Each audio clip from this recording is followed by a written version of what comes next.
Hello students. In this video, I'm explaining assignment number 4 of solutions. First numerical. 1 liter of 0.05 normal HCl was heated so that 3.65 grams of HCl escaped and volume of the solution also decreased by 200 cc due to evaporation of water. Calculate normality of the leftover solution. So first we'll calculate the weight of HCl present initially in the solution. After that, what is the final molarity and normality that will calculate? So weight of HCl initially present.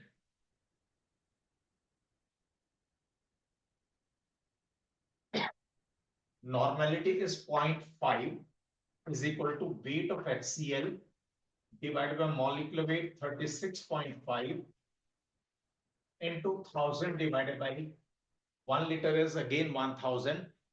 This is molarity multiplied by n factor of HCl is 1. That is molarity and normality will remain the same. So weight of HCl will come out to 18.25 grams. Now, final molarity. Final molarity will be weight of HCl left 18.25 from out of this 3.65 grams escapes. This is final weight of HCl left in the solution divided by molecular weight, no change, into 1000 divided by final volume of the solution is there's evaporation of 200 cc of water. So final volume is 200 multiplied by n factor is 1. This is the answer. Second, calculate the mass of copper sulfate pentahydrate required to prepare 200 cc of 0.04 molar solution. Very, very simple numerical. So 0.04 molarity is equal to weight of solute divided by molecular weight into 1000 divided by volume of solution, and we want to prepare 200 cc solution. So WB is the answer. If you remember, I told you earlier, B will stand for solute, A stands for solvent. Third, calculate molality of the solution, 536 grams of which contains 0.2 gram of glucose dissolved in water. Weight of glucose is 0.2 into molecular weight 36 grams. Molality is number of moles of solute into 1000 divided by weight of solvent. Weight of solution is 536 minus solute. So 500 grams is the weight of solvent, that is water. This is molality. Fourth, calculate molality of 1 molar solution of NaNO3. Density of the solution is 1.037 gram per cc. Say solution is 1 liter, that is 1000 cc. It is 1 molar solution, means 1 liter solution contains 1 mole of solute.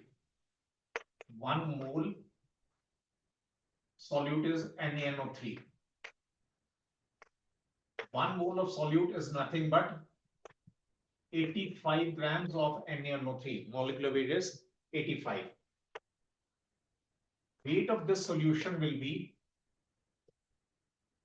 1000 into density. Density is 1.037 1037 grams.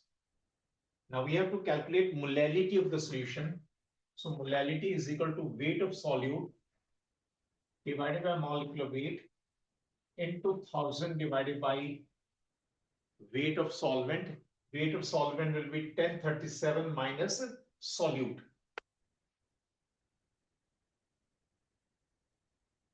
This is molality of the solution. Numerical number 6. Calculate the mass of water that should be added to 91% aqueous solution of sulfuric acid. Density is 1.75 gram per cc. to prepare 100 cc of 30% solution of density 1.31 gram per cc.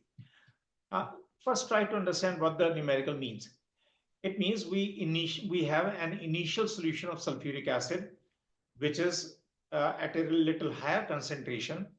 We want to add water to it, dilute it, and after dilution, we want to finally prepare 100 cc of the solution, which will contain 30% sulfuric acid, and final density of the solution will be 1.31 gram per cc.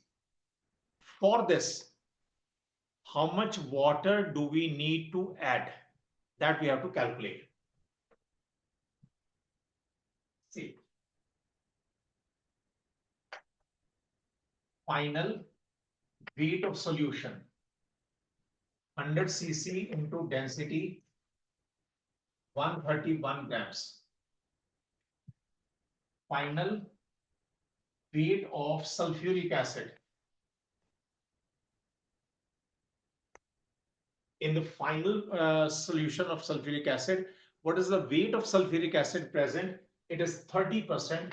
So 30% of 131, this will be 39.39 grams.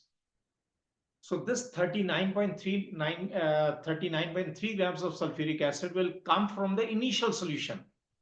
And the initial solution contains 91% sulfuric acid and remaining is water. It means for this much of sulfuric acid, what mass of initial solution do we need? So weight of initial means concentrated H2SO4 solution required for 39.3 grams sulfuric acid. We are going to calculate this. So this weight will be 100 divided by 91 into 39.3. Means what? If we want 91 grams of sulfuric acid, we'll have to take 100 grams of that solution. For 1 gram, 100 divided by 91, for 39.3, how much do we need? This will come out to 43.19 gram. So this is final weight of solution. Out of this, 43.19 gram sulfuric acid will come from the initial solution. Remaining will be water that we have to add. So weight of water added will be 131 minus 43.19 gram. This is the final answer. Seventh numerical. This is the last numerical. Calculate molality and molarity solution prepared by dissolving 20 cc of acetic acid, density 0.9 in 100 cc of water.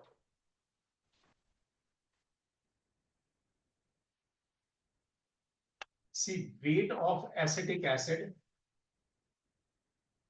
20 cc into density 18 grams. Molality.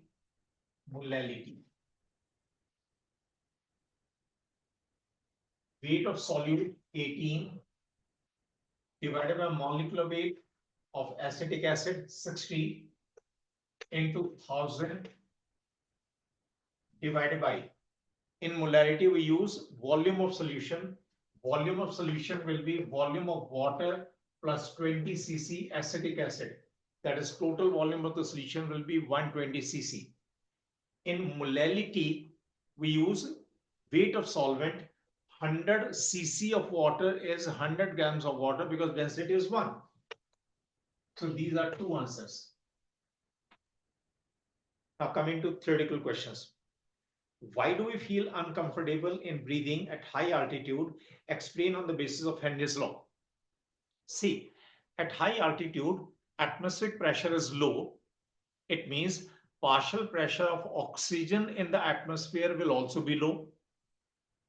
Due to this, partial pressure of oxygen which enters our lungs, partial pressure of oxygen which enters our lungs, that will also be low.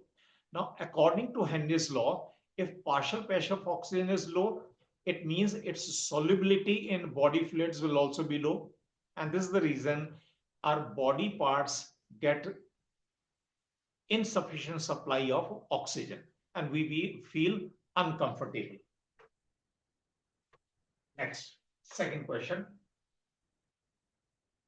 A solution of equal number of moles of liquids A and B. Equal number of moles means mole fraction of A and B will be same, that is 0.5 each. Is allowed to attain equilibrium with its vapors.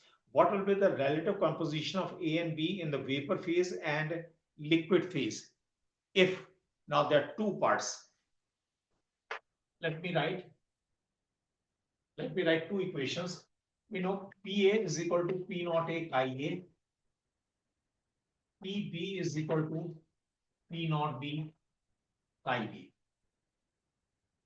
Now, first part says when P naught A is equal to P naught B. See, value of chi A and chi B is same, that is 0.5 each. A part, according to A part, P naught A and P naught B are also same. It means PA will be equal to PB. If PA is equal to PB, it means quantity of liquid which changes into vapor state, that will be same for liquid A as well as B. It means the quantity of liquid A and liquid B, which is left behind, that will also be same. It means composition of liquid, composition of A and B in the vapor state as well as in the liquid state will be same. B part. When P naught A is more than P,